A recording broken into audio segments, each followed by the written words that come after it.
we're going na, ha? Denise, kidnapin ko muna yung mami mo, ha? I love you. I love you, ate.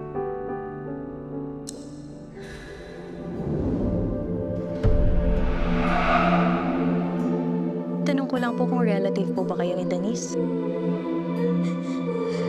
Tita niya ako. Bali, kapatid ko po yung mami niya, si Dayan. I want scrambled eggs. Kailangan ko eggs dito eh. Where's my ID? ID? Bakit may ID ka ba? We noticed po na madalas nalilate si Denise. Ako, pasensya na po hindi ko kasi alam eh. Tsaka freelancer kasi ako. Ay! Na, ano ba?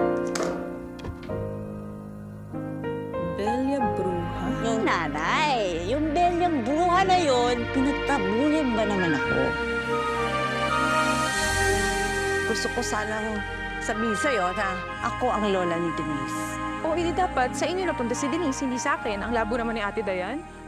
Denise, she's going to stay with you today, okay? Are you gonna be my new babysitter? Ay, oo. What? What po? What po? Alam mo, pwede naman akong tumulong eh. Parang kagaya nung dati, nung nandito pa si Dayan. Wala. Sino yung bata?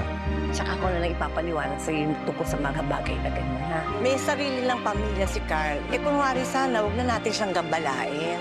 Why is the house empty? Because I don't have a family anymore. Wow! Parang hindi naman nato fair para sa akin yun. Oh, doon ka lang pala natulog. Eh, bakit di mo na ko man lang mag-text o tumawag doon sa bata kung humihinga pa ba siya? Para saan?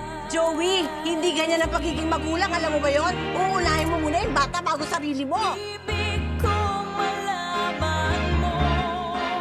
Bakit nag-responsibilidad ko siya tapos kayo? Hihiramin niyo si Denise? Tapos ano, susuhalin niyo sa akin para ako na yung may problema ulit. Tasan yung anak mo? Ha? Bakit ako lahat yung may problema? Pagod na ako. Nakakapagod na to. Ang daya naman!